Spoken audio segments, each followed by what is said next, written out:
मोदी सरकार के 9 साल पूरे होने जा रहे हैं। साथ ही पीएम मोदी के मन की बात का 100वां एपिसोड रविवार को प्रसारित होगा। इसको लेकर एमपी में भारतीय जनता पार्टी ने सभी 64,000 से ज्यादा बूथों पर कार्यकर्ताओं के उत्सव के तौर पर मनाने की तैयारी की है। कई संभाग, जिले और गाँव में लोगों को एकत्र कर मन की बात सुनी जाएगी। इस मन की बात कार्यक्रम में केंद्रीय मंत्री भी कई स्थानों पर लोगों के बीच बैठकर सुनेंगे। उधर कांग्रेस विधायक रामचंद्र दांगी पर भारतीय अमृत पार्टी के राष्ट्रीय अध्यक्ष सुशील कुमार प्रसाद को जान से मारने की धमकी देने का आरोप लगाया गया। इसको लेकर प्रसाद ने जिला कोर्ट भोपाल में मानहानि का केस दर्ज कराया है। रमजान माह में मुतावली प्रतिनिधियों और वक्फ बोर्ड के अध्यक्ष की ताजपोशी की गई है। डॉक्टर सनोवर पटेल को अध्यक्ष बनाया गया, जिन्होंने शनिवार को अपना पदभार संभाल लिया। इस दौरान मंत्री मोहन यादव भी मौजूद रहे। उधर कांग्रेस विधायक कुणाल चौधरी ने शाहजहांपुर जिले में मार्च माह में ओलावृष्टि के बाद अभी तक सर्वे न करने के आरोप लगाते हुए सरकार की घेराबंदी की। राजधानी भोपाल के सिटी हॉस्पिटल में आयुष्मान घोटाला सामने आया, जिसके बाद एमपी नगर पुलिस ने इस मामले में एफआईआर दर्ज की है।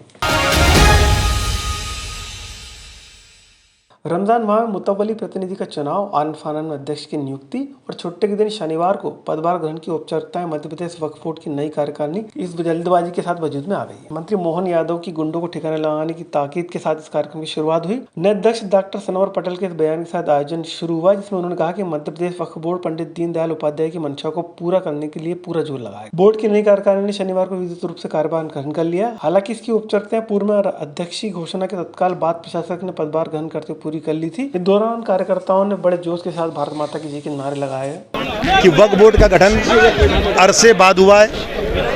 क्यों हुआ है वो आपके सामने है। मध्य प्रदेश की सरकार की नीयत साफ है। मध्य प्रदेश की सरकार चाहती है कि नीचे तक जाकर लोगों के काम हो, लेकिन जिस प्रकार की परिस्थितियों का निर्मित करने का काम माफियाओं के द्वारा किया जा रहा है वो आपके सामने था। आज सारी बातों को साफ करते हुए वक्फ बोर्ड का गठन हुआ है। वक्फ बोर्ड की एकमात्र प्राथमिकता है कि वक्फ बोर्ड का संचालन उसकी मंशा के अनुसार हो। वक्फ बोर्ड की जो अनेक संपत्तियां हैं उन संपत्तियों का संधारण हो, इंच इंच वैधानिक संपत्ति का संधारण हो। साथ ही हम किसी की भी अवैधानिक रूप से संपत्ति को लेकर उसको बदनाम करने वाले वक्फ बोर्ड को नहीं है। देखिए, वैधानिक रूप से जो भी कार्रवाई हो सकती है, कानून के दायरे में रहकर जो भी कार्रवाई हो सकती है वो तमाम कार्रवाइयां की जाएगी। भारतीय अमृत पार्टी के राष्ट्रीय अध्यक्ष सुशील कुमार प्रसाद ने कांग्रेस विधायक रामचंद्र दांगी पर जान से मारने की धमकी देने का आरोप लगाया। सुशील कुमार प्रसाद ने बताया कि रामचंद्र दांगी द्वारा गुंडे भेजकर उनके ऊपर हमला कराए गए हैं। इसके साथ ही उनके कॉलेज में भी गुंडे द्वारा हमले कर उन्हें अपमानित किया गया। इतना ही नहीं, 20 अप्रैल को शांति समिति की बैठक में एसडीएम द्वारा उन्हें बुलाए जाने पर विधायक दांगी ने उनके समर्थकों के सामने अपशब्द कहे और अपमानित। इससे उनकी छवि खराब हुई है, जिससे उन्हें गहरा सदमा लगा और उन्हें कोर्ट पहुंचकर विधायक रामचंद्र दांगी के खिलाफ मानहानि का केस लगाया है। जो वहाँ के लोकल कांग्रेस के विधायक है रामचंद्र दांगी, उनको पिछले कई वर्षों से मेरे से, क्योंकि मैं भी प्रत्याशी हूँ, वो भी चुनाव लड़ते हैं कांग्रेस की तरफ से। एसडीएम ब्यावरा जो त्रिपाठी जी हैं, उनके ऑफिस से मेरे पास फ़ोन आता है कि आप तुरंत आके मिलिए, और बार बार दबाव देने लगे कि आप आइए तुरंत। और जब हम वहाँ गए तो वहाँ पे शांति समिति की बैठक चल रही थी, क्योंकि एक दिन के बाद ईद थी और कुछ यानी त्यौहार भी थे।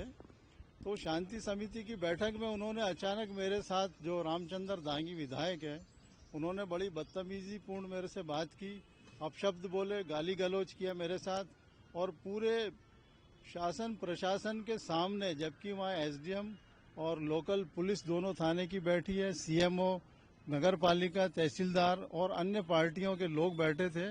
और वहाँ पे जो अनचाहे कुछ यानी गुंडा प्रवृत्ति के लोग भी वहाँ पे मौजूद थे, और उनके सामने यानी ये सब आरोप प्रत्यारोप किए गए और मुझे जान से मारने की धमकी भी दी गई। पर इसमें मेरे क्लाइंट डॉक्टर सुशील प्रसाद, जो कि भारतीय अमृत पार्टी के राष्ट्रीय अध्यक्ष हैं, उन्हें एकाएक बुलाया गया, बिना कोई दस्तावेज के उनके साथ जो है गाली गलौज की गई। शांति भंग तो वहाँ हुई जहाँ पर उन्होंने शांति समिति की बैठक बुलाई थी, और वहाँ पर इनके साथ अपशब्द कहे गए।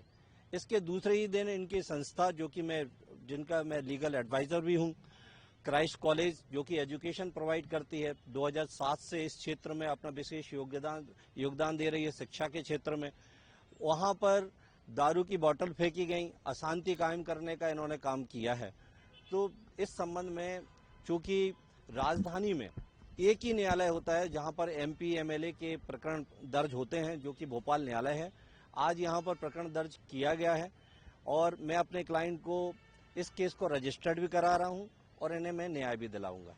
कांग्रेस ने किसान के मुद्दों को लेकर एक बार फिर से राज्य सरकार पर गंभीर आरोप लगाए हैं। कांग्रेस विधायक कुणाल चौधरी ने मीडिया से बात करते हुए कहा कि एमपी सरकार किसानों को लेकर कई दावे करती है, मगर धरातल पर ये दावे सिर्फ कागजी दावे हैं। कुणाल ने अतिवृष्टि और ओलावृष्टि के मुआवजे को लेकर कहा कि होली के समय जब ओलावृष्टि हुई थी तब मैं खेत पर था, तब मुख्यमंत्री होली मना रहे। कुणाल ने कहा कि सरकार सर्वे कराकर किसानों को राहत राशि देने की बात कह रही है, लेकिन हकीकत में सर्वे अभी तक नहीं हो पाया है।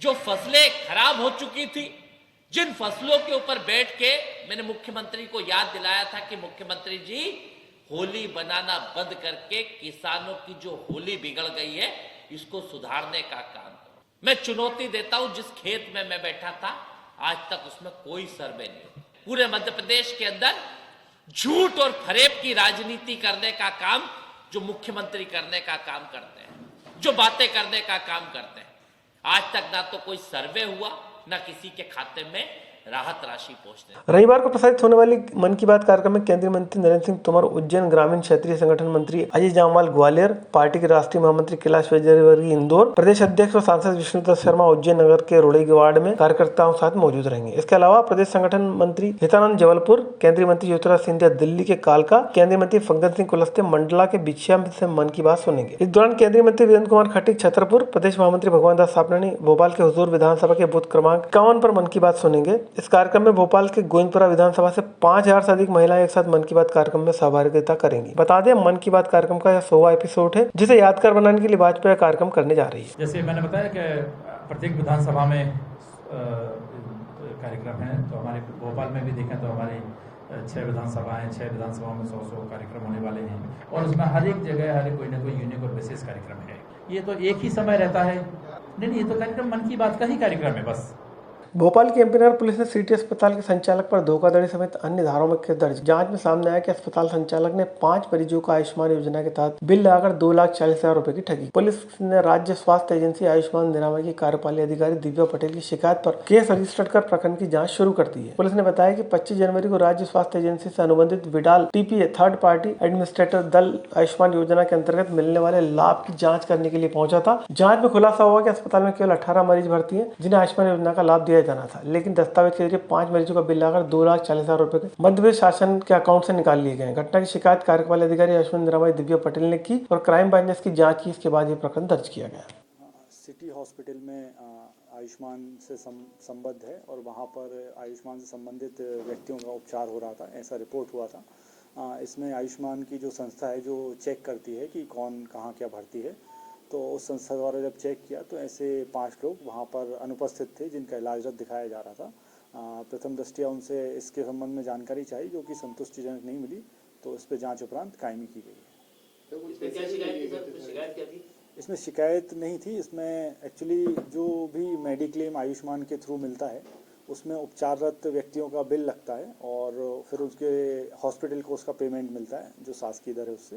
तो इसमें चूंकि जो 5 व्यक्ति जो भर्ती ही नहीं थे उनका पेमेंट निकाला जा रहा था, तो ये आकस्मिक जो चेक किया गया उनकी संस्था है जो उनके द्वारा, तो उसमें ये ऐसा पाया गया कि अनुपस्थित थे, फिर भी उनका इलाज दिखाया जा रहा है और इस संबंधित में फिर विभाग ये पत्र आया जिसका हमने जांच उपरांत कायमी। कितना पैसा ले लिया था उन्होंने? अभी प्रथम दृष्टया ये जो शिकायत है वो 2,40,000 रुपये की है और जांच कर रहे हैं। अगर और भी ऐसे तथ्य पाए जाते हैं जिसमें अन्य व्यक्तियों के नाम पर भी ऐसा किया गया तो उसे शामिल किया गया।